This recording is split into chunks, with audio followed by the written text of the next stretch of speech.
so much. You can sit down. I can see those that missed the dinner last night. It's so easy to tell.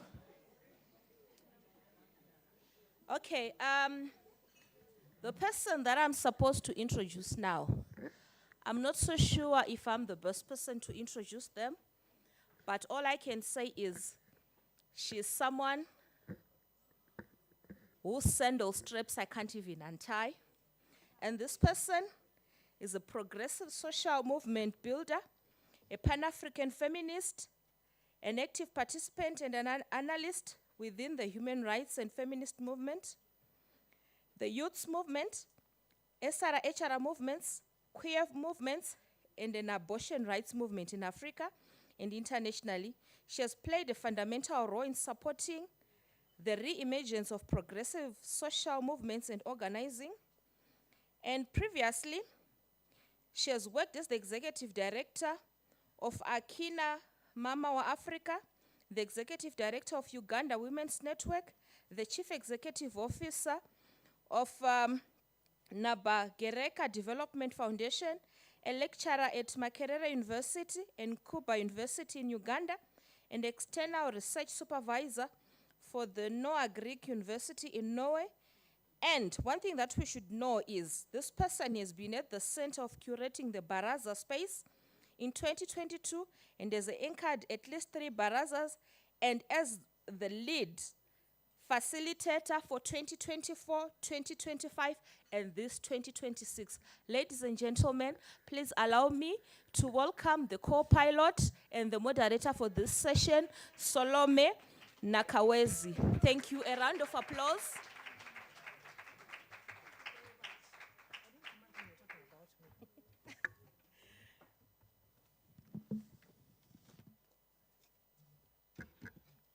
There's something that is very humbling when you're being introduced. You keep imagining, who is that? But I think my co-pilot added some juice to the introductions. And my role here is to moderate a heavy session, but a very interesting session. It's a session where we are going to have deeper reflections on something that people kept asking, what is a Baraza? And a Baraza is a Swahili word that means conversations that are happening. And this particular session was purposively put in the afternoon to align with how the Southern Africa sun goes down, because we are calling it a fireside chat. It is a fireside chat on litigating sexual and reproductive health and rights. And we're going to use 4 cases that are very exciting. Please do not blink at all, because there's a lot of juice in those cases. Do not even move, because the moment you move, the train has left. And when the train has left, we have left you. So this session is one that has been curated for us to share experiences across Africa, Latin America, on the struggle on SRHR. And the fact that more increasingly as communities, legislatures and policy spaces, but also within courtrooms, we are having all these conversations. Strategic litigation has become one of the most powerful tools that many of us have used in advancing constitutional rights, but also in holding states accountable and challenging discriminatory laws, practices, and expanding access to justice for women, girls, and marginalized communities. We are going to share landmark cases that demonstrate the potential of progressive court decisions, but also the limitations that litigants have when there's political resistance, when there are implementation gaps, when there are interpretation challenges, but also at the same time when there are ideological differences. The session previously actually was an example of ideological differences and what that looks like. For example, in our particular fireside chat, we are going to look at the High Court case called the Milimani case that affirmed women's reproductive autonomy and the centrality of consent, a highly contested conversation everywhere. And then we move on with a direct flight from Harare to Colombia, where we're going to look at ruling T-128-2022, called Sentencia T-128/22, which is a landmark decision issued by the Constitutional Court of Colombia on 19th of May 2022, which formally recognized traditional midwifery as an ancestral practice and cultural heritage, ruling that the state violated the rights to health and equality by failing to prioritize traditional midwives during the COVID-19 pandemic. Then we have two honorable justices from Malawi and Uganda that are going to share with us their experience around judicial activism. And as people who sit on the bench in groundbreaking litigation on contested bodily autonomy issues, that further illustrate that how courts continue to serve as an important avenue and an arena for contested reproductive justice issues. This fireside chat is really the heart of the Baraza. The word Baraza is a Swahili word. Swahili is a language that is spoken in East Africa, and it's one of the African Union languages. In summary, it means a meeting place, a council, a physical place where we gather to talk. Traditionally in Africa, we would gather to talk, like how we gathered around the fireplace yesterday night. At the beginning, there were just a few people, but by the time we ended, there was practically no space around that fireplace. Therefore, this fireside chat will have a number of people that are going to openly talk about that. I'd like to encourage you to ask questions. I'd like to encourage you to think collectively, and also to ensure that we use strategic litigation because the context around us has changed, and we must also change how we engage in these particular conversations. To enable us journey, we have a powerful, distinguished panel. And please join your hands to welcome my panelists. I'm going to name them, and then they join us here. We have Audrey Mena, the Director General of ILX. And I hope my Spanish will suffice. I had to use my Spanish somewhere when I went to Colombia. ILX is Corporación ILX Acción Jurídica. Have I tried? As a jurídica. Okay. And ILX is a strategic litigation and racial justice organization in Colombia, and their work is focused on defending the rights of Afro-descent communities through constitutional legislation, research, advocacy, with particular attention to statistical invisibility, environmental and territorial rights, and the intersections between racial justice and gender. Welcome, Audrey. Please join me to welcome Audrey. Then we have Prudence Mutiso from the Center for Reproductive Rights in Kenya.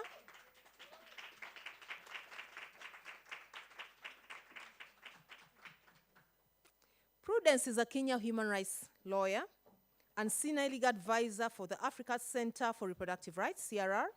She holds a Master's of Law in International Legal Studies with a distinction from Georgetown University. Yes. And she was a 2017-18 Leadership and Advocacy for Women in Africa Lawa Fellow. Over a decade of experience, she has worked on the intersection of law, lived realities, and feminist legal practice. And she brings a grounded and strategic lens to advancing reproductive rights across the continent. You're welcome, Prudence. Then it's with honor that I'd like to introduce the next panelist, Justice Zion Taba of the High Court of Malawi.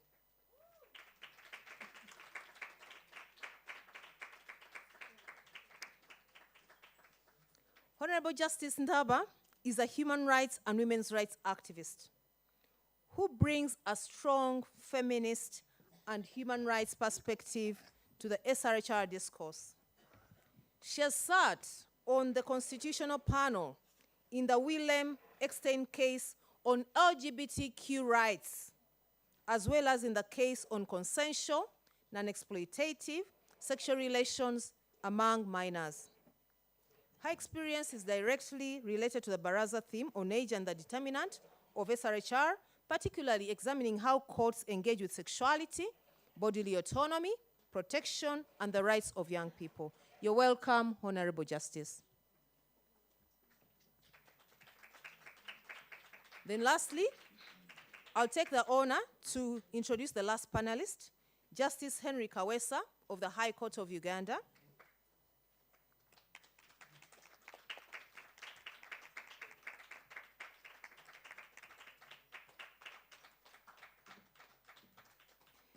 Justice Kawesa is a judge of the High Court of Uganda and a resident judge of the Tororo High Court Circuit, having previously served as the deputy head of the High Court's Land Division. In the Women with a Mission and two others versus School Management Committee of Busuba Primary School, he sanctioned a consent judgment in a case challenging the mandatory pregnancy testing and exclusion from a school of an adolescent learner, and resulting orders affirming her right to resume her education while being supported to breastfeed and care for her child while in school.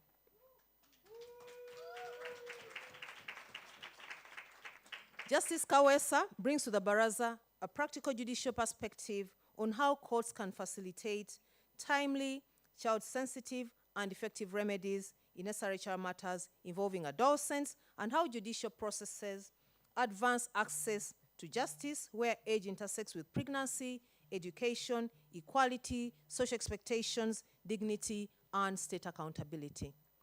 So let's put our hands together and thank the panel. I hope you've heard. We are ready for you. Hey, people, clap your hands, eh? Okay, so in terms of how we are going to navigate this, we are going to allocate each of the panelists, because this is a fireside chat. They are going to talk about their various cases. We're going to begin with Audrey, and then we'll move on to Prudence. And then from Prudence, we'll have the two justices. And then after that, we'll have the conversation that we need to get from you, because you're sharing what it is that happened in particular cases. You're welcome. And we have Tech Team. Tech Team, can we have the video?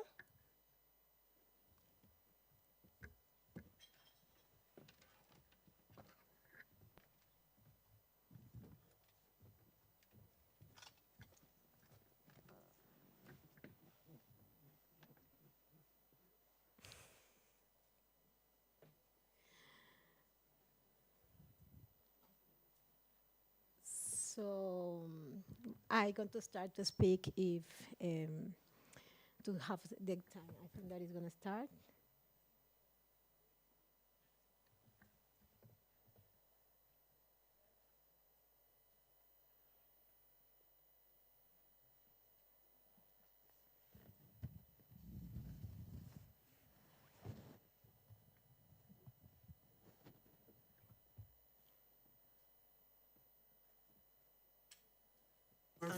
As a result, the system was created without taking into account an intersectional or anti-racist approach for a universal user, an individual without ethnicity, territory, or community. As a result, the system was created without taking in Colombia, guaranteeing the sexual and reproductive rights of Black women requires an understanding of their territories and ways of life. Historically, however, the healthcare system has been designed for a universal user, an individual without ethnicity, territory, or community. As a result, the system was created without taking into account an intersectional or anti-racist approach. This institutional racism discriminates against and renders invisible the healthcare system specific to Black communities, and it also restricts their access to healthcare. At ILEX Acción Jurídica, we have identified this problem and found that when it comes to sexual and reproductive health,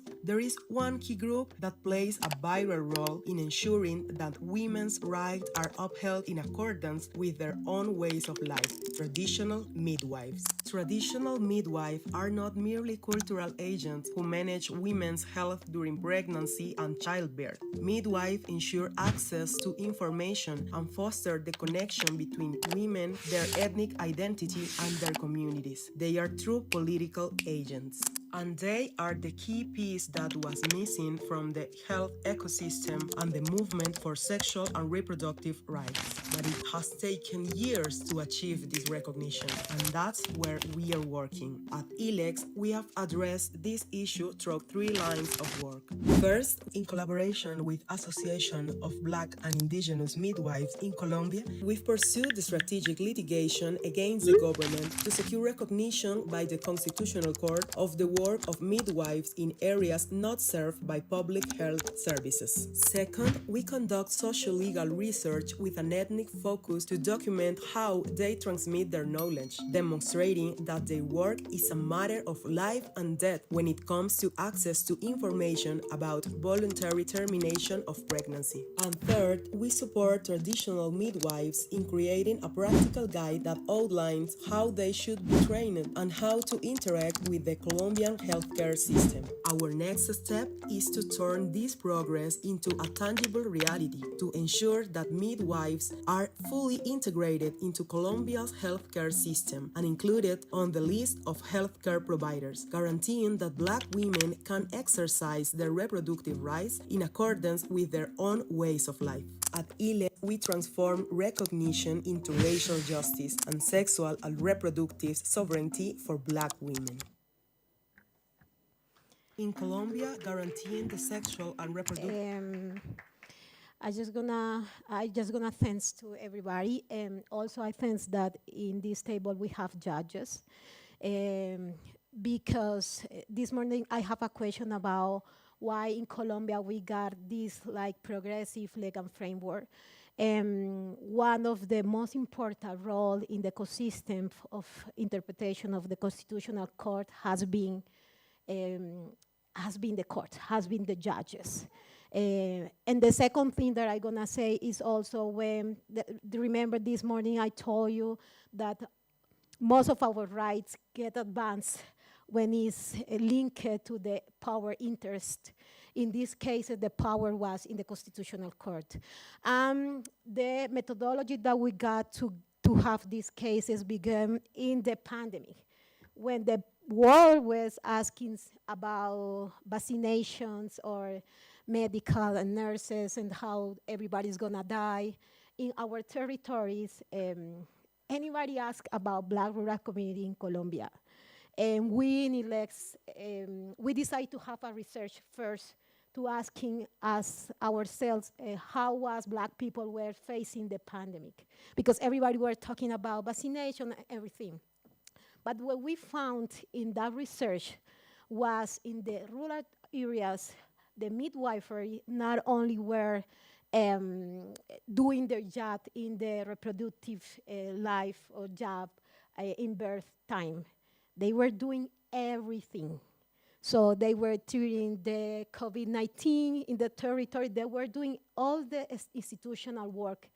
But in Colombia, in this time, the presidents issued a law that recognized a payment for the nurses and doctors. It was an institutional resolution about to recognize that extra efforts that the Occidental medicine was doing facing the pandemic in Colombia. So in that time that we were documenting that situations, we decided to go to the court and ask, what about the midwifery? Because in Colombia, I told you this morning, we have a big legal framework that recognizes diversity, but doesn't recognize races.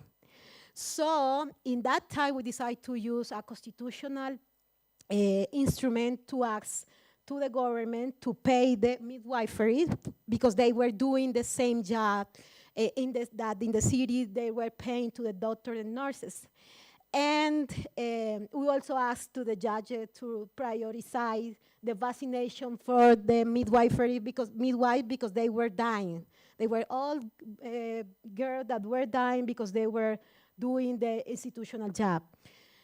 In the first decision, in Colombia, we got like some different levels to get the decisions. In the first decision, the first judge said, all right, they are doing their job, but they are now in the legal system. So they are just a traditional midwife, they are delivering babies, they are a part of the cultural things of Colombia, so we need to go to another place because this is not the place. In the second ruling, the second judge, the tribunal, the high court said, okay, we're gonna prioritize, I just telling the storytelling. I'm gonna prioritize the vaccinations for the midwifery so they continue doing their government job. So we said this is not the answer that we need in this time. And we all were thinking about the pandemic. So we decided to go to the higher level of the court because this wasn't the question in that time. Because people think that was a question about the vaccinations, also other things that was a question about the healthcare, but it was a question to implement an anti-racing approach in a constitutional interpretations about non-discriminations, the health system of the Black rural community. That was the question behind the cases.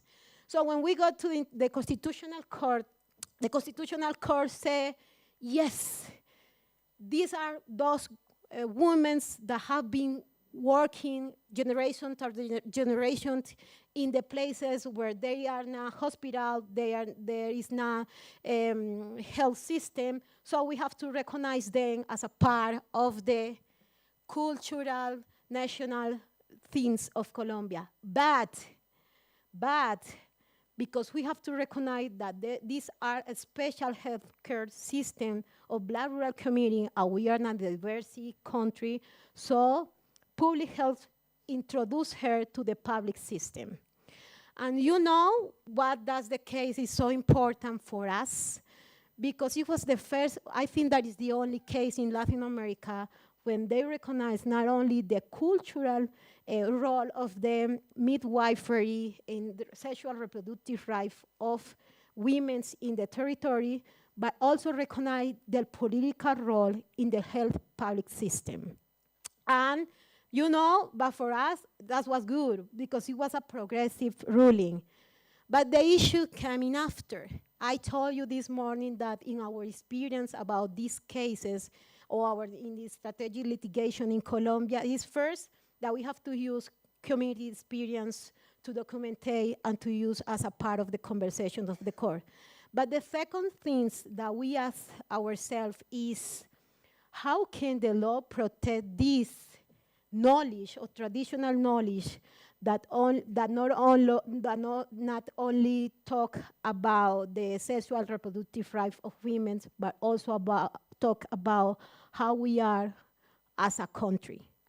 So we are now in a conversation. I got a presentation, but it's okay. We got a presentation because we did not address these cases alone. We called the midwifery organizations in Colombia to tell us about what for them looks like sexual reproductive for Black women.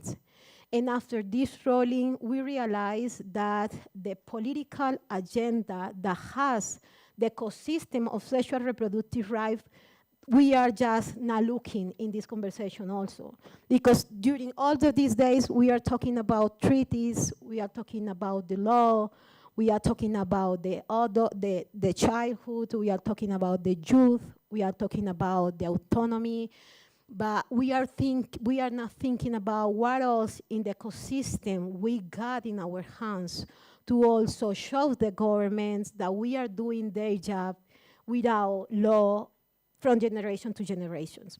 So maybe my English can be a limitation, but I just gonna point this case at the beginning because it's the only case that you're gonna have a traditional midwife talking to the states about to recognize not only the cultural approach, but also the work that they does in the territory to get not only the babies, but also to have the opportunity to give the information to young ladies about the access to the abortion, for example. For us who live in the city, that we got hospital, it's like, and this morning I was talking with somebody else that told us that in Africa in general, midwifery is just like a cultural thing, but we haven't think about that political statement that they are doing during the years. And one judge, the Constitutional Court, understand that it wasn't a case about health care system. It wasn't a case about how to deal with the racism structure, the colonialist structure that the laws use to subordinate our knowledge. So we were not talking about how to create the law. We were talking about how to have epistemic autonomy to create the law. And the midwifery one was of their role in the sexual reproductive rights of women in Colombia. So that's the summary of the case. Thank you very much. Thank you very much. That's the presentation now. So I don't have time. I don't have time. I don't have time to show you.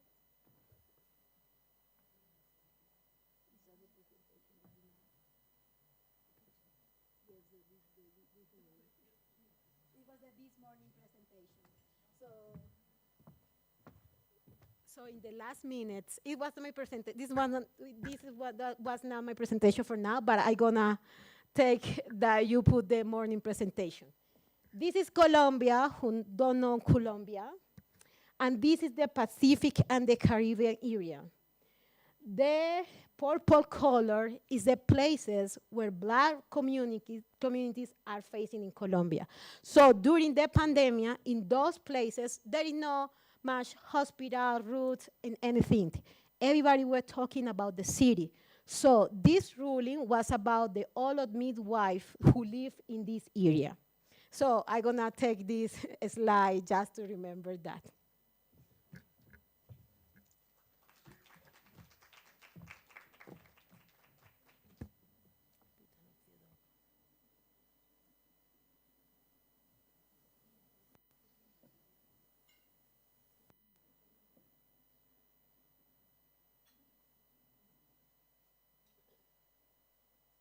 We need to turn off that microphone.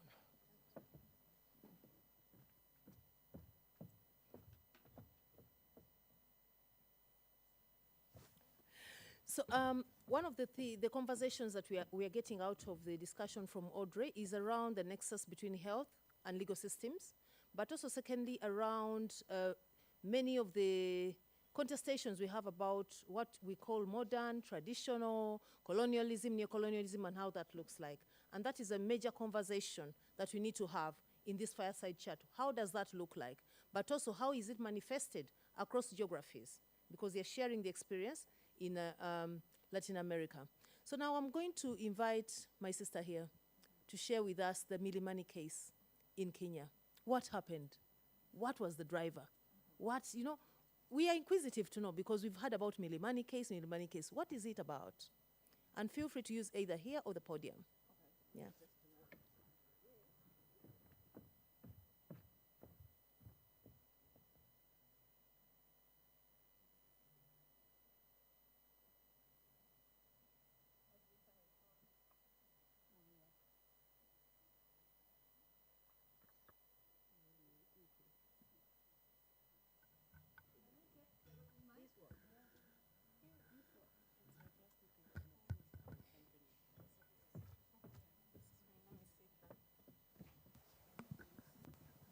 So thank you so much, Salome, and I hope I'm audible to the translators.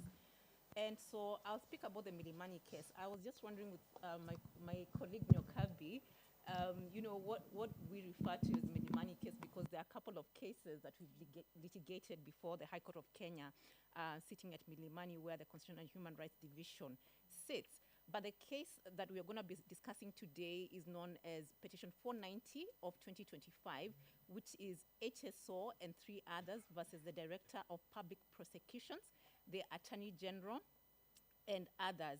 And so this is a matter that was decided on 20th of May 2026 involving adolescents. But before we get to the litigation, I wanted us to just briefly look at why we litigate and what the reality is.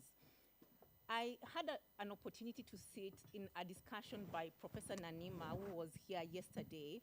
And Professor Nanima also, apart from being a scholar, also sits with the African Committee of Experts on the Rights and Welfare of the Child.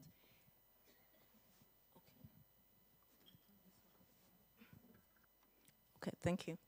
And so one of the things Professor Nanima indicated is that in Africa, we have a budding population of young people. About 46% of people in Africa are under the age of 18 years.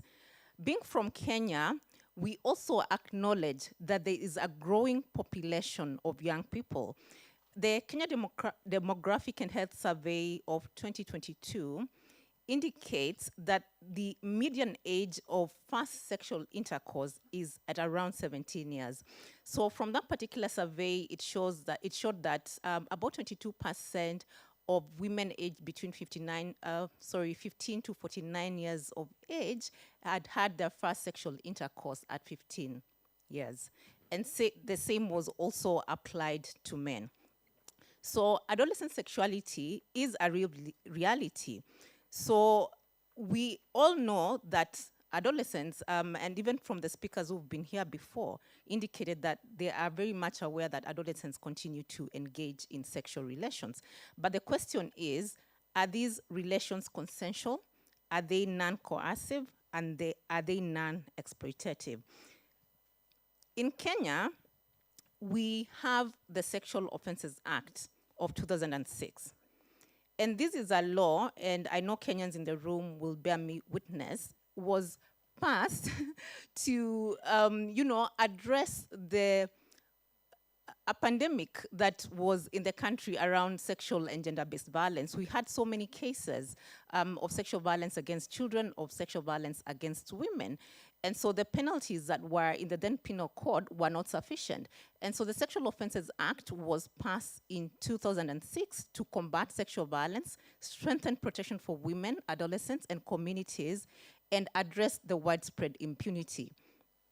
It was an important legislative milestone, and we all celebrated it. And even to date, we celebrate it because one of the things that happens under the Sexual Offences Act, sections 8, 9, and 11, provide the offenses and the penalties. And so, for example, if you are arrested and you are charged for having had sexual relations with a young person, a child, under the age of course, 18 years, then you are sentenced. If the child is under 11 years, to life in prison. If the child is between 12 to 16, you get not less than 20 years, and so on and so forth.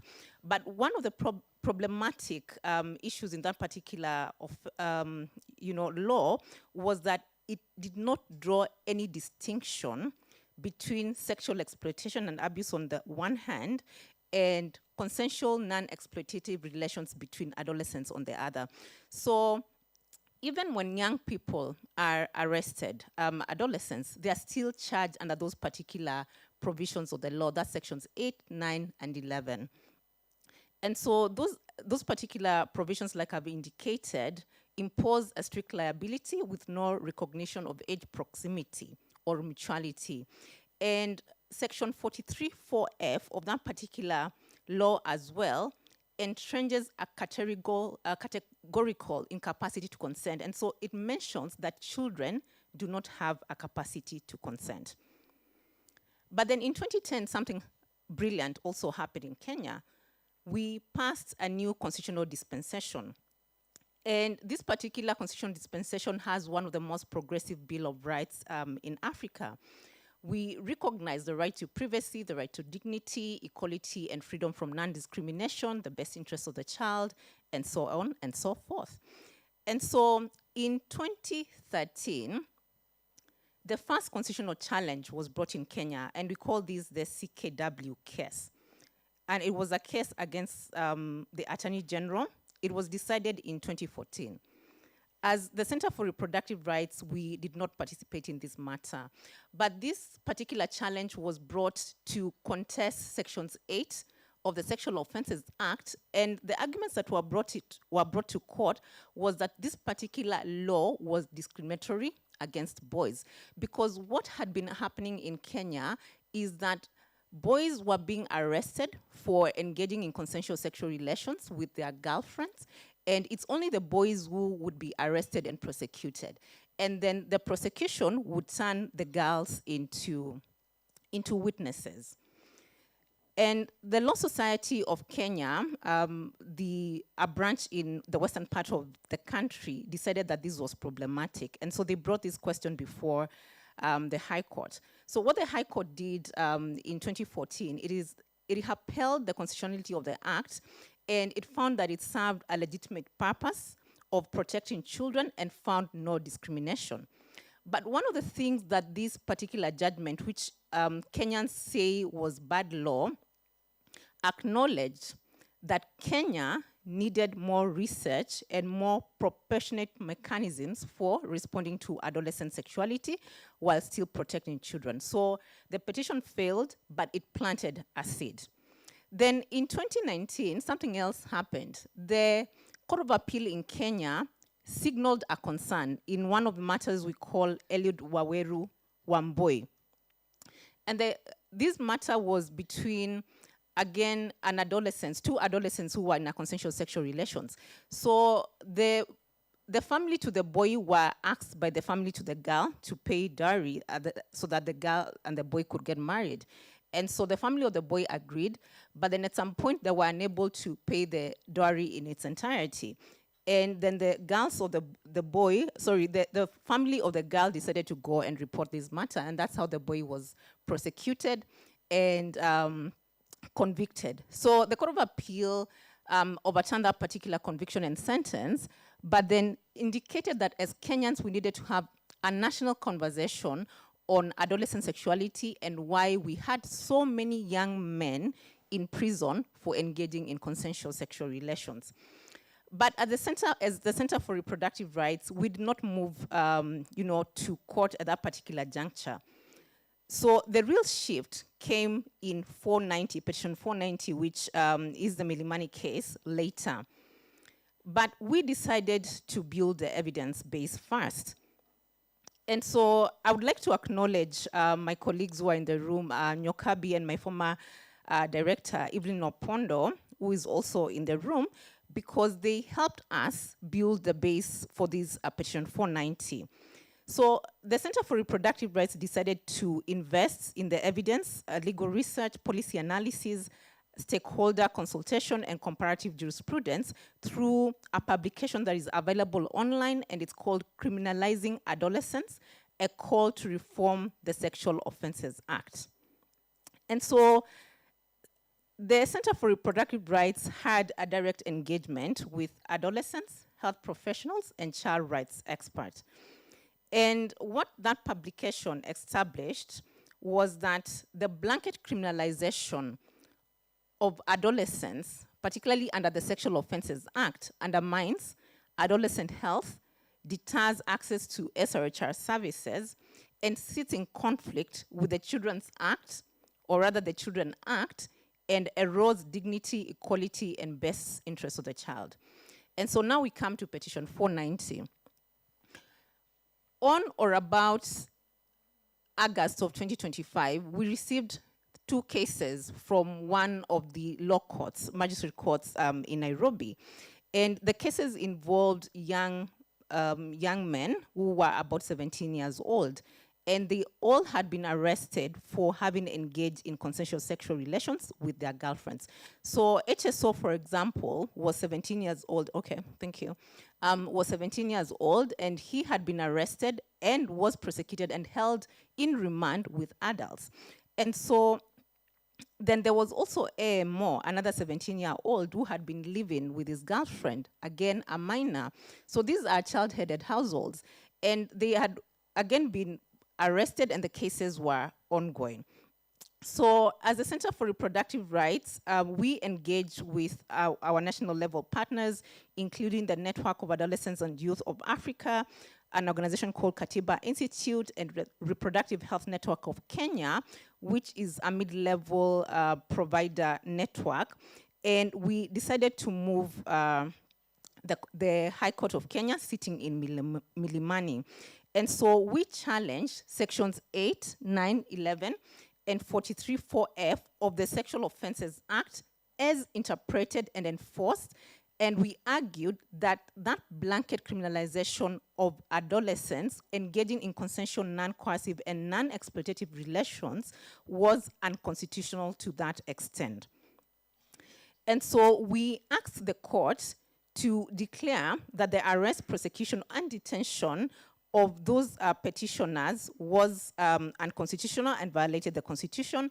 And we asked for an order to quash the charge sheets and, of course, asked for an order around bringing a bill before the National Assembly to amend those particular provisions of the law. This particular petition succeeded in part. I'm not going to speak about what was, the position of some of the interested party, but the court held that, for example, because there was a question around whether these particular issues had been settled in the CKW case that I had mentioned, and the court held that the provisions, those particular provisions in the context of protecting children from exploitation are okay, but petition 490 raises a materially narrower question about differentiation and enforcement. And so the court engaged the proportionality test under our Article 24 and evolving capacity. And so, again, the petition had also introduced empirical evidence and comparative material that CKW never considered.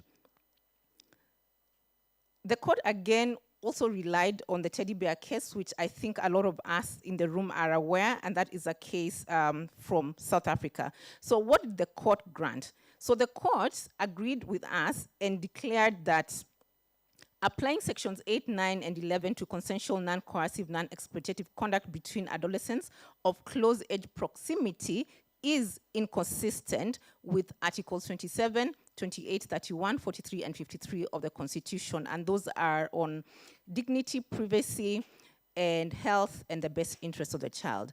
And the court also gave a mandatory order requiring investigative, prosecutorial, and enforcement agencies to differentiate between peer conduct and exploitative conduct.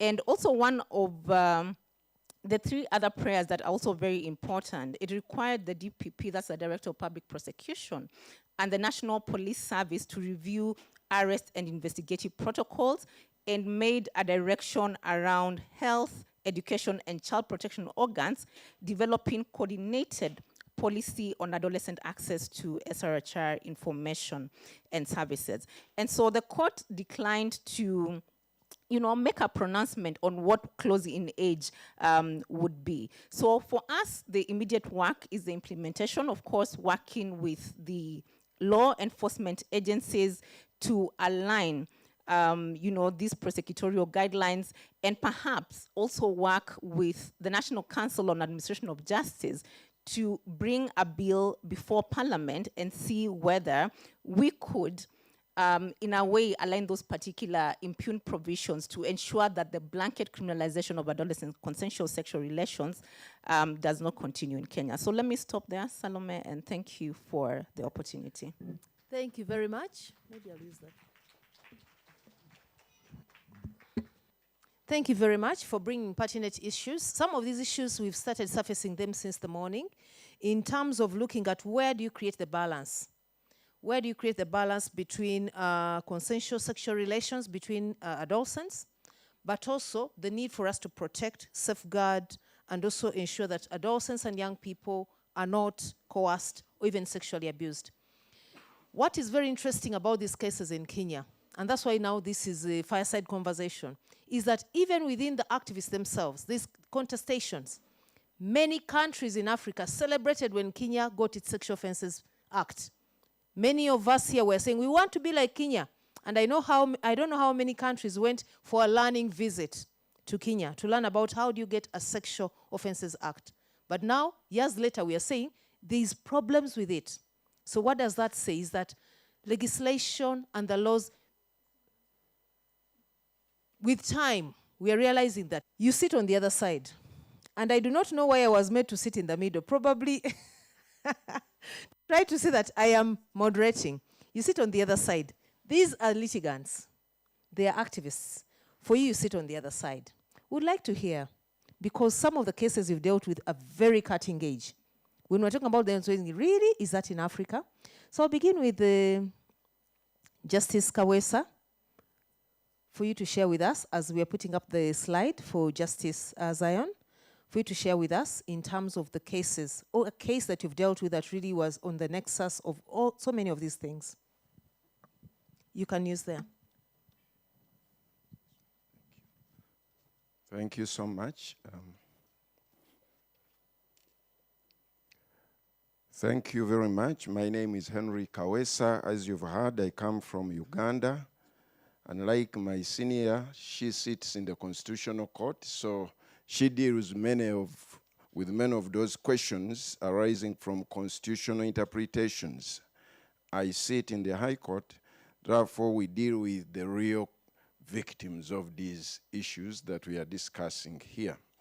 Before I go deep into the case that has been highlighted, I wanted to give a background to us in Uganda. As judges and as magistrates who sit in the judiciary on the other side, we have been taken through a lot of trainings and sensitizations, and these conversations in Uganda are not new.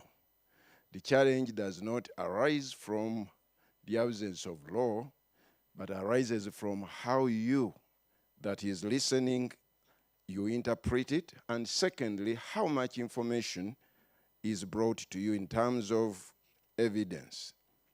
We have what we call gender-responsive adjudication, especially in criminal cases. And we've been taken through modules that help us when you come to us with those types of challenges. We are already having a sensitized mindset. As much as we have the jurisprudence, the law, but we also now know that some of these matters bring on the board a new thinking.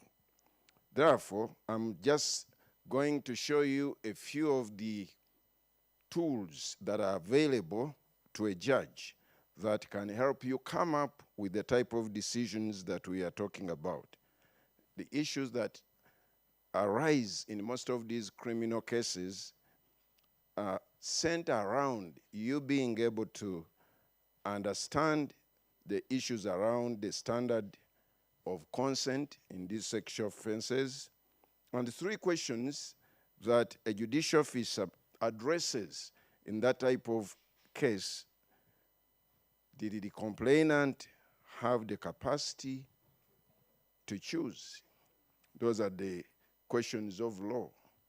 Capacity. Was capacity absent? Where was the complainant in terms of the age bracket? Was it under 18 years? And of course, as evidence comes before the court, you read through, you want to understand whether they are bringing issues either as defense or as prosecution about physical, mental disabilities. Was there any factors that negated free choice? Are there issues of incapacitation due to alcohol, drugs? Maybe factors that could explain why certain things happen that way. Was the choice free and voluntarily made? Because as the prosecution or the complainant, these are facts or evidences that must be brought to court. And if you are talking about consent, there is no consent that is obtained through violence, threats, intimidation, coercion, economic pressure, exploitation by authority. So the issue of consent for the bench, as much as you bring to answer all these other factors from whichever side, the court has to be very careful about determining that matter. Now, in gender-responsive adjudication, we also encourage ADR. In Uganda today, before we go into full-blown adjudication, even of criminal cases, we want to give people an opportunity to talk. We have what we call plea bargaining. We have what we call in the other side mediation. And the case which we are discussing from Uganda did not go through the entire trial because of this intervention of mediation consent. But you have helped them to understand what the prosecution's case entails and what the other side entails.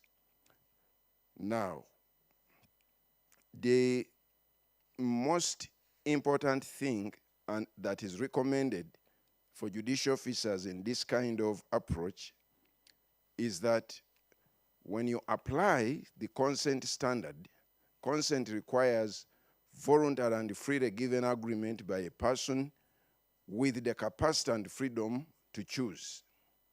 We have cases which I cannot go through now, but we have a case called Intambara Fred versus Uganda, which lays down the principle that in these types of cases where young adults are involved, especially the girl child, no corroboration requirement is,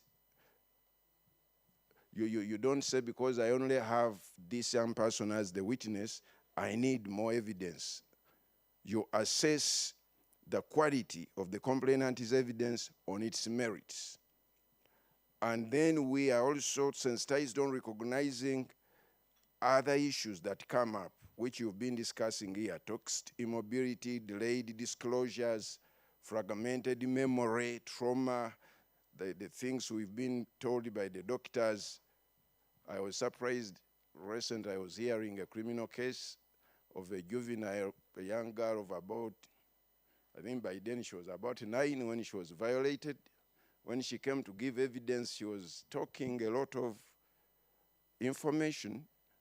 But when the doctor came to give evidence, and the advocate was asking the doctor to explain why, on the medical form, it is clear that the hymen was not ruptured.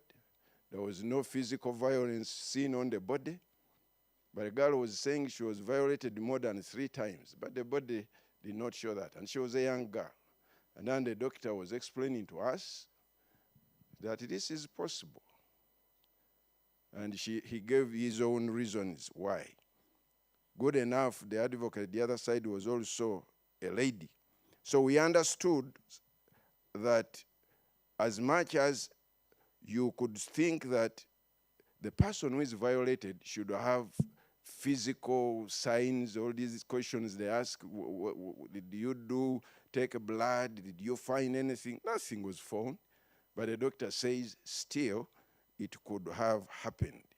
So when you have a gendered mindset, you could understand that that is possible. But if you are just using precedents, you could easily give another kind of interpretation to that evidence. So we do not draw adverse credibility or inferences from demeanor alone or from what appears physically from the evidence that is before you. That is called being a little bit activist. The Uganda versus Chamunduma case, here male survivors are entitled to the same protection and the same credibility and evaluation as female survivors. And then we also apply the standard of R versus Laviri, a framework of eminence and proportionality, which is evaluated through the lens of a survivor's experience of the cycle of abuse. The other point is managing the evidence of vulnerable witnesses. That is also a point that we on the bench are warned about. We know very well that, I talked about it yesterday, some cases are manufactured to make a point. So these the witnesses, how you treat them, how you take that evidence, I don't have the time to go into that, but that is very important. Evidence of children of tender years, we still use the voir dire. We don't hear evidence of young children in public. You have to go into a closed space, allow the guardian to be around, remove your attire, these gadgets of wig and what have you, so that the child is in very safe environment and can give their evidence. And then we also allow these children to use dolls to describe what happened to them, so that they do not have to use the language which is very offensive to them. So going now to the case which has been highlighted, this was a case which arose from two young girls who happened to get pregnant during holiday time, and the school administration was very strict. As a rule, you get pregnant, you don't come back, you're expelled. So I think they were expelled from school, and then Women with a Mission plus other lawyers heard about this. They took up their case, and it came to court. Along the discussions that I've been saying here, we did an intervention and allowed them to first go and track their case before it goes into full trial. And because it had come to the High Court and we were tracking it, they were able to solve the matter, enter a consent agreement, and we put these students back to school, plus other conditions that enabled these young girls to be able to complete their studies. So we, as the High Court, we hear many of these cases. The time here is, I have so many types of cases of that nature I could give you examples of, but we are on board. We are sensitized. We have even sessions that are targeting these types of cases to quick track them so that they don't overstay in the system. Finally, personally, I, as Kawesa, on the discussion which was here, I am for pro-life. And I think the question I want to leave with you is, the law cannot solve this problem. What can solve it is the conversation, talking person to person. There is a case which says that judges are also human beings, and they come to these cases with their own perceptions. However much the law says this, that, but Uganda says for God and my country. So that it means people come with a conviction about what does God say, what does the family say. So we still have that job of talking and making us understand that, yes, the judges also need, as you may have the Maputo Declaration, you may have the Uganda Declaration, but talk to that judge also to understand where this is coming from. Thank you very much. Thank you very much.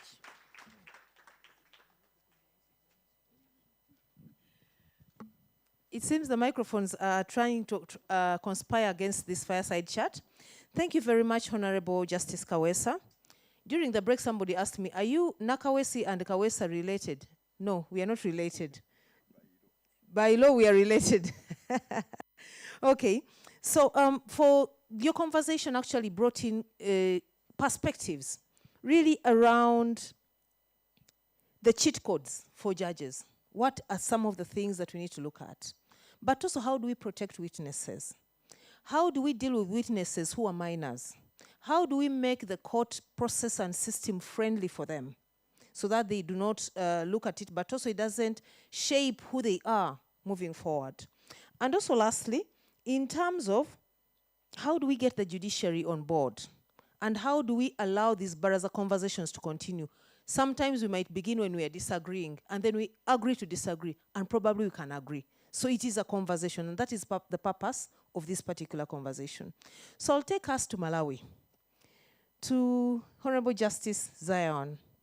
Very interesting. You know, people always say it's difficult to be on the bench, more difficult when you're on the bench and you're a feminist, and more difficult when you're dealing with deeper bodily autonomy issues. So I'd like to hear from you in terms of what are some of those cases where you've even slept in your bed and said, did that really happen? And yet it happened. So tech team, please prepare the presentation for Honorable Justice Zion.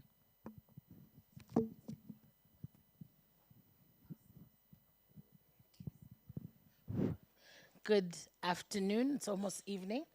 And I know I'm standing between you and your wellness and your sleep and all the phone calls you need to make back home. But bear with us. Let me start from bringing you greetings from the warm heart of Africa, Malawi, where I'm from.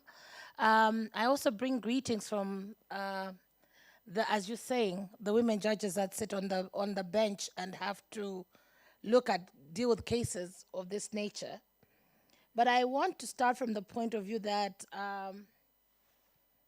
we all take oaths as judicial officers, and one of the most important part of that oath is that we shall impart justice. We shall impart justice impartially and independently.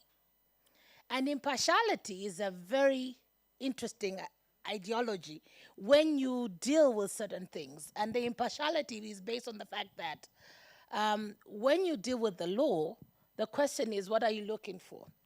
So I'll start with a quote from Helen Suzman that says, "I stand for simple justice, equal opportunity, and human rights, the indispensable elements in a democratic society." Now, throughout the last 2 days, what we've noticed is that the democracy and good governance, as it stands now, is very fragile. It is also very important to understand that justice in itself sits in a law enforcement area. And justice and law enforcement also depends on who delivers it. And those are fundamental issues when you look at litigating. So when it comes to cases that have I've been part of, when I was asked to comment on the Milimani, I didn't know which Milimani to comment on because I went on sexual reproductive health. You went on consent to sexual activity. But I did recently sit on a constitutional court, which we're still debating whether it's concluded or not concluded, which dealt with similar age relationships. By the time we were doing that particular court, we had done a lot of order for directions on a number of issues. Before we got into court, people realized the issues around it. The government quickly went and legislated and changed the law. But Godfrey's, I don't know if Godfrey's around, but I understand that some of the issues that were not necessarily pinpointed might be coming back. And similar, maybe our case might continue because there's certain particulars of that case that might continue to go on. So I can't speak too much about that. So that's why I didn't speak about it in my discussion. The second case that I've dealt with in terms of where you look at is an HIV breastfeeding case. And that HIV breastfeeding case was not a strategic impact litigation case. And that's one thing I wanted to highlight. When you're litigating on these issues, not all cases will come in as human rights, pure human rights violations to the extent that you can actually say this is coming in as a human rights violation. The HIV breastfeeding case came in as a run-of-your-mill review or stroke appeal. A woman had accidentally breastfed a child, and she was found to be HIV positive. And when she did that, she went before a court. She was taught to plead guilty. She pleaded guilty and came before a court. Somebody saw this case in the paper because it was, you know how you have core 9 papers that talk about what is happening around courts in Malawi. So he saw this case and decided to actually ask for a review of that particular case. Now, I'm lucky that I sit in the High Court, and in the Malawian dispensation, the High Court has original jurisdiction to even interpret the Constitution in cases that are not necessarily constitutional court cases. So it gave me the ability to look at that particular case and still bring in the human rights issues and the constitutional interpretation aspects of it. But what I wanted to state, and this is something that I think was brought in yesterday, a lot of these cases do depend on what you bring before the court. So in this case, there was a lot of scientific evidence. I can safely say I did part of my past life. I did some nursing school, so I can understand some level of medical issues and a lot of scientific issues. But it was very fundamental for me to understand transmission issues as they relate to all these particular issues you're looking at. A final case where we looked at also evidence, that kind of evidence, was a different run-of-the-mill case. It was an education case where Rastafari children were bringing a case, and they also brought it up as it wasn't a constitutional case as in itself. It was also a human rights judicial review. Now, the good thing about the Constitution of Malawi is judicial review can be for administrative actions, but it can be judicial review for human rights violations. So that is also another way you can litigate. You look at the kind of cases you can bring, because sometimes getting it to the Constitutional Court might be difficult. But coming before a high court that has original jurisdiction can undertake a judicial review, you will find that such cases come through. So that Rastafari case also resulted in an amicus curiae who deal with what they call the Lost History Foundation. They look at all the kind of issues around our country in terms of Rastafari, its history, and all those things.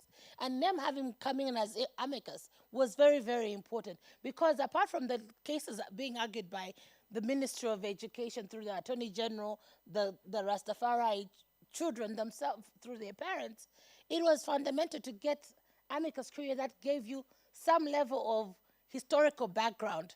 And they were coming in with no side at all, but just putting in the view. So when you have amicus curiae that has no side, it's always very good. All they wanted to do is bring the evidence, bring the research that is there.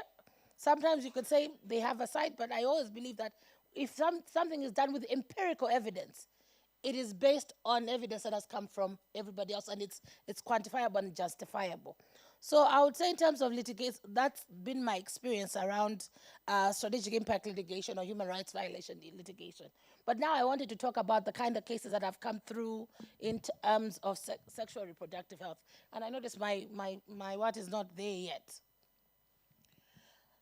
In dealing with issues around sexual reproductive health rights, one of the things that we constantly are understanding and looking at is that you're looking at consent to sex, which is an issue that keeps coming up in our country. Arbitrary arrest based on the kind of issues whether they're going to procure an abortion because that is against the law, the termination of pregnancy itself, which under our law is not an offense, because what is an offense is procuration, assisting, but you do not have the offense of termination of a pregnancy. So what you have is ancillary issues around it, but not necessarily the termination of pregnancy. Although a very innovative prosecutor can decide to charge you with murder or any other offense that they could consider doing it. And issues about mandatory sentences that go through that. And as I said, they're brought through various ways. But what I think is at stake, and always something that is always issues that we look at in strategic impact litigation or this kind of litigation, are the violations at stake illustrative of a structural problem in relation to the state obligation to prevent, address, and respond to access, for instance. That includes gender-based violence, gender-based discrimination, accountability, victims' participation, protection, and access to services. You also have to be looking at, does the situation reveal the particular obstacles faced by victims or survivors in accessing these services, justice, or adequate support and service? Does the situation reveal differentiated impact on women and girls, men and boys? And are there intersectional forms of discrimination, especially looking at the vulnerabilities or the marginalization of these people? And that's, I think, something fundamentally we've been discussing throughout this whole Baraza. And the final one that we look at is, does the violations at stake encapsulate or reveal a certain pattern of violence? Because I think one of the things that we forget to do when we're litigating is to also realize that there is a certain level of violence that is perpetrated by the fact that this person came into the system and is also further violated. So those are the kind of issues that we constantly have to be looking at. And as one of the things that I heard from the Milimani case is that you can get a positive response from the court, or you can get a negative response from the court. And I think that's all part of litigation. But it is what you do with it is what matters for the impact issues. So I'll give you 3 cases. The first case that we had was, it's called S, on the application of HM, a guardian on behalf of CM, versus the hospital director of Queen Elizabeth Central Hospital. There was a 15-year-old girl who was, if you read, it says she was having a relationship with a man called Benson, but it was not a relationship because she was a minor. This man lied to her that he would marry her, then decided to abandon her, and then left her in the village. When she did that, she started having mental health issues regarding her pregnancy because she got pregnant. She was referred to Queen Elizabeth Central Hospital, where she was refused to be provided termination of her pregnancy. The hospital argued that the Malawi law prohibited, whilst she argued that she qualified under the exception of Section 243. So 243 allows for that exception, whether you are a victim of a sexual offense, incest, and all those particular issues. And if there is a threat to the life of the mother, which is the third one. In this scenario, CM had 2 scenarios. She was saying she was sexually abused. Secondly, she was at risk in terms of her mental health.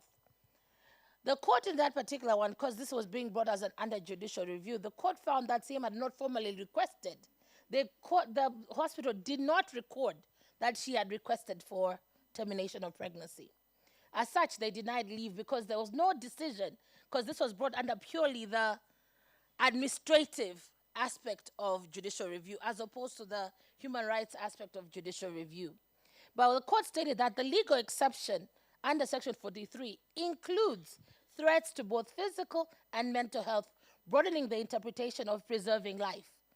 It also emphasized that eligible individuals must explicitly present their case to medical officers who then assess whether the legal criteria is met. But what was interesting, the court went and said she had already pursued a criminal matter, and that was enough, and that she could also go and seek child maintenance under the Child Care Protection and Justice Act. That is a discussion for another day. The second case dealt with boys. We've been talking about the boys are not part of this agenda. This was a case where 2 minors had been circumcised by PSI, which is your Population Services International. And when they had been circumcised, they were met on the road. You know how they have roving circumcision. They were met on the road. They were told to come. They did it for medical procedures, and for treatment for children must come from a parent or legal guardian. And that a failure to do so constitutes a violation of bodily autonomy. We go back to body autonomy and human rights. As I said, this was a case that was brought in as a normal personal injury claim, but as you can see, human rights violations issues are being addressed there. Human rights issues are being recorded. The final case is a very recent case. It's called AC, a minor suing through her litigant, and she sued 4 people. She sued the clinician, she sued the Minister of Health, she sued the Attorney General, and she sued Malawi Human Rights Commission. This is a test case on the Gender Equality Act. Now, the Gender Equality Act in Malawi says every person has the right to sexual reproductive health. It does not give a limit. It does not give sex. It does not say who can't get it and what it should be undertaken. Similarly, a 13-year-old child had been sexually assaulted, and then she became pregnant. She went to a local one-stop center. A one-stop center is a center I think all of you know about. And there she did ask for termination of pregnancy. Whilst there, the clinician told her that no, he didn't believe that there was a risk to her life and that it was endangered. And he referred her to counseling and social welfare support. When she went to the referral hospital, which is the biggest hospital, a specialist did terminate the pregnancy because he had assessed her and that the pregnancy had endangered her life because she was also having mental health concerns. She sued under the Gender Equality Act that it breached the concept, her rights to sexual and reproductive health, and as well as the duty to impart information to her. The High Court in this case found against that clinician, especially that and stated that the refusal was in line with his employment, which he said under the Act, Gender Equality Act, and Section 243, he was supposed to have provided. It also found his employer vicariously reliable and said because as far as they were concerned, the mental health risks were never assessed because when they came to the Central Hospital, they were evidenced by a psychiatric report. What was also interesting is the Ministry of Health and the Malawi Human Rights Commission, who under the Gender Equality Act have the mandate to actually look at its the duty to impart information as well as its enforcement, that they were in breach of their statutory duties. What was most interesting is Section 243 was also then upheld, that where the preservation of life is looking at the mental health, that aspect must be considered. And what was interesting, they also, he went further and said, when a child has been sexually abused, then the court, the hospital, is duty-bound to ensure that they follow their protocols. Now they have outdated protocols, which is, I think, what Molly was talking about, the protocols that are still outdated and need to be addressed. And the court actually ruled that those need to be done.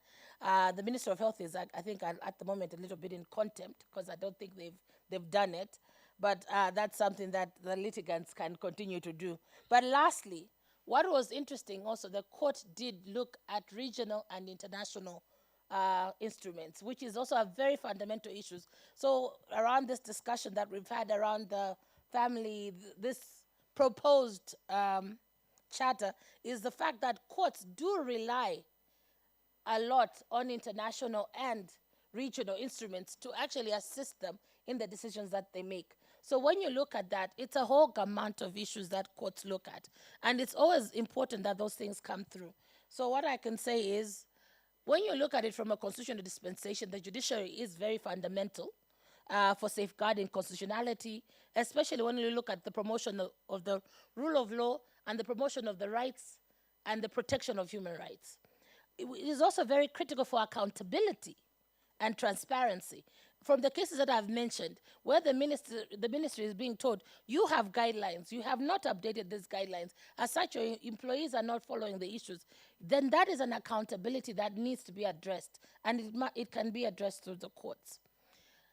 I always say this about litigation, it raises awareness for the country, because the fact that a case is ongoing, whether you have a negative impact or a positive impact, it will raise awareness.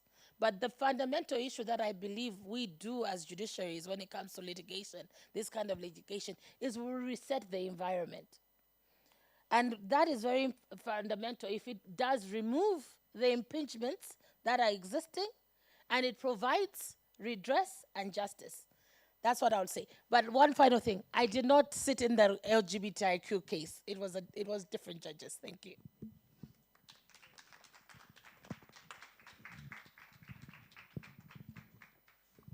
That's not enough. That's not enough. I know some of you are there busy saying, can we have a compendium of all those cases?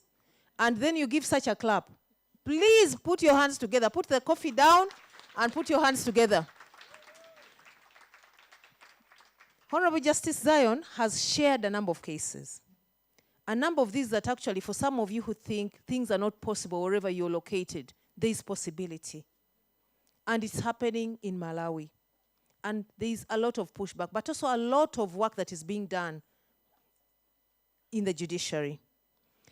Now, since we say this is a fireside chat, it's time for us to engage. I hope we've appetized you enough. How do you want to engage?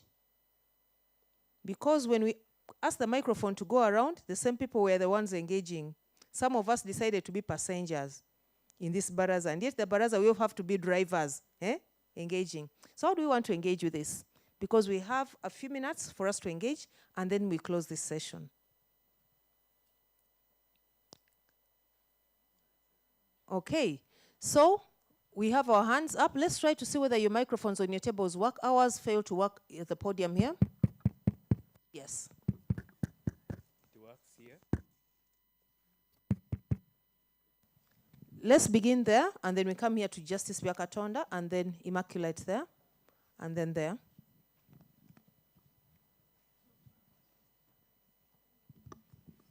Please turn off your mic, it's affecting the other one.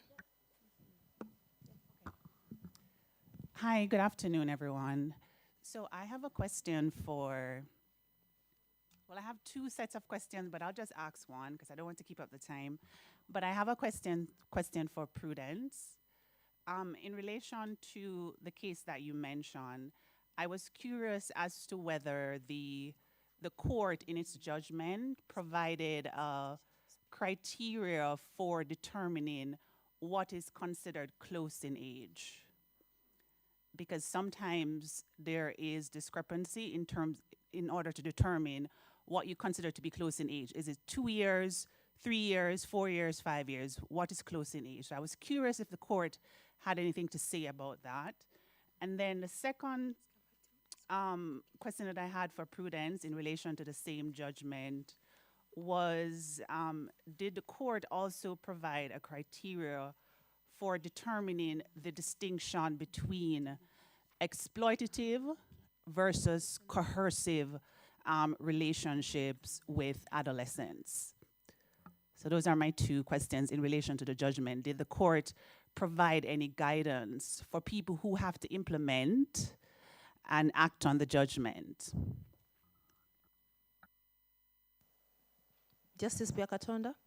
I thank you for the this presentation. I want to ask the judges, when handling matters, there are some systems where the judge is active, and another system where the judge depends on evidence provided, which means that the party which is active can win even though they have no truth. I want to know when they are handling matters of sexual reproductive health and rights, what do you do? Are you active or you are passive? You just evaluate the evidence. And even though the person is having no truth, can win based on the evidence or the argument given. Thank you. Very much. Immaculate. Thank you so much, Solomon. Thank you, Honorable Justices and other colleagues on the panel for sharing very, very insightful cases and also for triggering how the judges are really progressive. Sometimes as litigators, as human rights advocates, we think we are losing the battle because of what we are seeing happening in the courtroom. I'm Immaculate and I come from Uganda. Mine is really a point of appreciation to Justice Zaino on the cases for breastfeeding. Recently, we're at Uganda at the International AIDS Conference. We based on your case to launch a consensus statement on why courts should use science to while you're litigating. So we developed a consensus statement on justifying science as a tool of evidence while litigating on some of this sexual and reproductive health. And the Malawi case was one of the leading examples that we used. And it also makes me think on the question that Lord Justice has just asked on should judges really sit back and ignore scientific evidence. How do we apply this and how do we engage judges? Because we still see many judicial officers back home ignoring the progress in science when it comes to adjudicating cases around health broadly and importantly for reproductive health and also HIV justice. Yeah, thank you. Yes, please. Thank you. My question goes to Justice Kawesi. You talked about mediation in criminal cases. May you please explain a bit the procedures that you follow in such mediations? I am of the view that we may run the risk of protecting perpetrators in the name of curtailing proceedings. So maybe if you explain a bit how it is done so that I can have an understanding of how you protect complainants in such cases. Thank you. Professor Segane? Yeah, my question goes to the same Justice Kawesa. I know you said you're pro-life, but as a judge, aren't you supposed to adjudicate in accordance to the law as written? Not necessarily whatever you may be believing, or whatever your unconscious bias may tell you, or religious bias, or personal bias. That's it. Thank you. We have another hand here from Doreen. Yes, thank you so much, our panelists, and mine goes to our dear judges. I'm happy this discussion of SGBV cases is coming up. And my concern is, how are we protecting our health workers? For us in Uganda, the issue is the health worker is at a risk if this case she gives the forensic evidence and goes to court to testify. The whole community now runs mad at the health worker, and she lives in tension. You find she ends up actually trying to pull out the case. I mean, going to testify in court because the whole community they do not want a case to go any further. And at times the police, I don't know how much at that level of the legal redress, how do we engage the police to know that this is your mandate to follow up this case until justice is served to this victim or client who has been sexually abused. So our biggest challenge for us as Uganda, the health workers are living in fear, the health workers are living in tension, and we've already mentored them or built their capacity on collecting forensic evidence so that when they go to court, they have enough proof to show that this was an SGBV case. So I don't know how do we help our dear health workers. Thank you. Thank you very much. For some reason, that corner is quiet. I think the heater is very hot. We're going to ask the hotel tomorrow to remove that heater because you're very comfortable. There is no question coming in from 6 tables that side. Sam and your team. Okay, so we'll begin from the activists and litigants and then end up with the honorable justices because they have more questions. And as you're giving your response, I think Prudence has 2 questions, and then you give your wrap-up comments. All right, thank you so much for the question, Professor Anika. So the judge in this particular case steered away from defining what close in age exception would be. And we don't think that was by accident. It was really by design because, again, it's a very contested issue in Kenya. But one of the things that my colleague Nyokafi has advised me is that the National Council on Administration of Justice has already presented a bill before Parliament, and they are putting 2 years as a closing age exemption. And this was based on having looked at Rwanda, Malawi, and South Africa, where they have 2 years as closing age exemption. But then the question becomes, then what happens to adolescents who fall out of that 2-year age exemption? For example, a 14-year-old and a 17-year-old, engaging in this relation. So that is very problematic, and we might need to find a proper way to address that. On the criteria for what constitutes coercive and exploitative circumstances, the judge didn't address that because that is already provided for under Section 43 of our Sexual Offences Act, particularly what includes coercive circumstances is the use of force, threats, or harm against the complainant or another person, or abuse of power and authority, fraud or false pretenses when consent is obtained through fraudulent means or false representation, and when an individual is unable or legally incapable of appreciating the nature of consequences of that particular act. So that is already provided for in our law, and it's pretty extensive. It's just that I can't read out loud everything that is provided for. And so my wrapping comments or comment is that we really need to think, beyond the hats that we wear, and look at what is in the best interest of adolescents on this continent. Because one of the things that I keep telling myself is that adolescents in Africa are not competing on the same level as adolescents in the global north. And this is particularly because adolescents in the global south are a lot of the times denied comprehensive sexuality education. So we have rising teenage pregnancies, new cases of HIV, and That we invite law students, professors for the university this year is gonna be the third time that we're gonna be law regarding to the situations to be progressive. And the situations that we have found in this platform is many of the judges that we invite into Blackness the Law in the cases is they tell us to give them the invitation to see the law before the cases. Because if you see just the cases, you just see the problem. But if you see the cases about the structures, the colonialism structure that is behind, you're gonna have a different way to see what is the best apply the law, interpretation of the law of the institution. It's just that I want to point because, you know, we are talking about strategic litigation, but what is the strategies in this moment for the law, for our rights?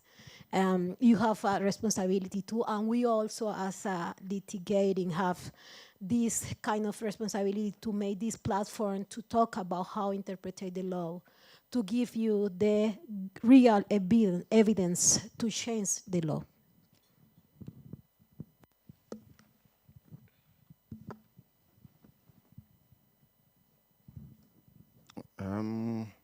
Thank you very much. I'm going to start with the last question. You see, when you're a judge, you take oath. And the oath of a judge is to hear all manner of cases without fear or favor, and to do justice. So your personal convictions have nothing to do with what you decide. Simply put, it's the law, the facts, and the evidence. If you give me the facts and the law, and they are on your side, you take the day. It's your job to bring as much as you can. That's why you hear in some of the judgments you read, I am swayed by the arguments. Not my opinion, but by the arguments. So you have to bring before the court the current law, how have others interpreted it, why do you believe that I should also interpret it that way? And that is why it is very hard for the lawyers. They have to do a lot of reading. The court is like a computer, garbage in, garbage out. Of course, the judge also does his reading, but you can sway me if you bring to me what is your position as opposed to the other position, and is the right position according to me. So my personal opinions are mine, but they don't go into my judgment. Then secondly, regarding being passive as a trained judge or judicial officer, every case is dealt with on its own facts. And you are not supposed to jump into the arena, neither are you supposed to be a passive recipient. You are supposed to be observant, use your training, take the law and the facts, and decide the matter. Activism and restraint are just tools and approaches. Because a judge, especially in the High Court, you have discretion. But you do everything with justice at the end of the day. Are you being called upon to read more in the law than what the law is saying because of the circumstances? Then there you are trying to make the law, because judges make law. Or are you being told to read the letter of the law as it is. That's what some people call restraint. You restrain yourself. There are theories around the two, which we can't discuss here, but you are not supposed to be passive. These are things that are happening around you. Nowadays, with the science, they even bring videos and they can show you, bring experts who explain things deeply. So your job is really to understand the facts correctly, the law correctly, look at how others have also dealt with a similar situation. That's why we look at other precedents and make a decision. If you are wrong, you will be corrected by those who are higher than you.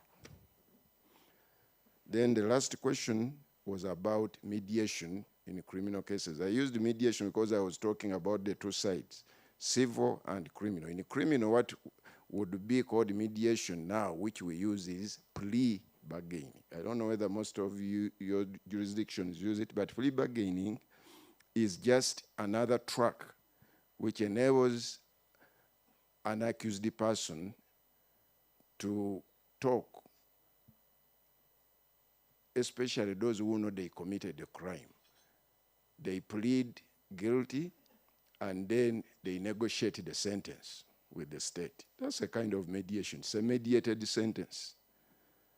The procedure is lengthy, which I cannot go through now, but it's not the mediation as in civil. This is an accused person who wishes to plead guilty, not waste court's time, and the state is also willing, say the maximum penalty is death. This person says, I did it, but can you give me 18 years? State says, mm-mm. There is also, you were asking about the victim. The victim is involved. We get victim statements and what have you. And then they say, okay, give him 30. That will be okay. So it is a negotiated sentence. Thank you. Your final words? My final word, I want to thank the Baraza.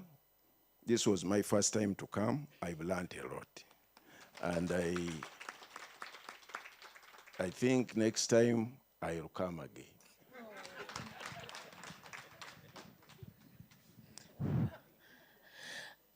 On judicial activism or restraint, I always say this: as long as judges are called activist judges because they interpret the Constitution, which is what the oath they took from, then we are fine with that, because as far as I'm concerned, the rule is simple. I'm there to interpret the Constitution, and I'm there to do justice, and that is within the constitutional prescripts of the work that I do. So yes, now the question also requires me to respond to something that you're saying. Sometimes, and it will answer the scientific evidence issue, I think there's a whole lot that goes around judges where it says when you're going to interpret, if you look at, well, at least on the Malawi Constitution, it gives you the issues you can go to look at in terms of interpretation. But one of the fundamental things that we've learned, especially being a common law jurisdiction, is the concept of judicial notice. And judicial notice is very wide as to what you can take judicial notice of.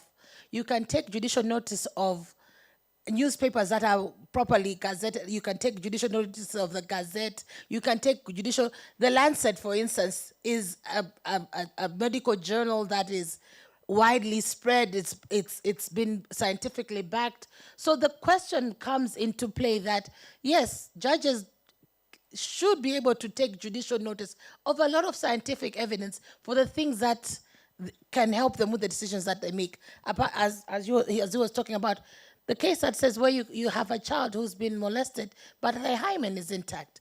There's evidence, there's should I say, medical research that actually talks about that, and why you would be justified to give a conviction in that particular case based on such evidence, apart from the evidence of the doctor, which is supported or corroborated by that particular medical evidence that exists in things like Lancet. So I believe that judges have a multitude of interpretive tools that they can use when they sit on these cases.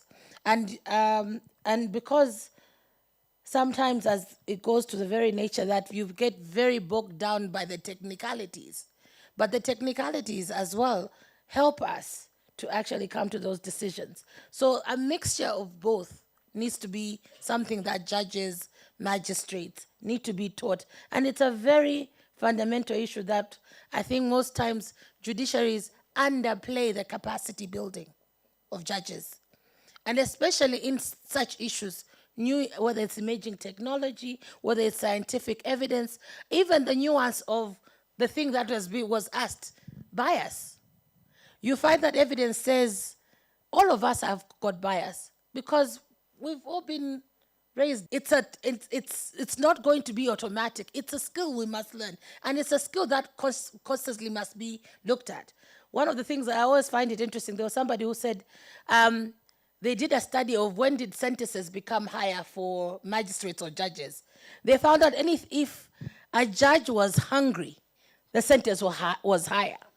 If the magistrate was quite full and quite content, if you came and you were sentenced in the afternoon, you might have been more amenable to a lesser sentence. So there's so many parameters that goes to bias, cautionable and uncautionable. So it's a lot of parameters when it comes to sitting on this bench. And so when you look at judges, you have to look at all that come out when you're litigating, and what time you're litigating, how you're coming to litigate, what tone you're using. So it's a whole thing.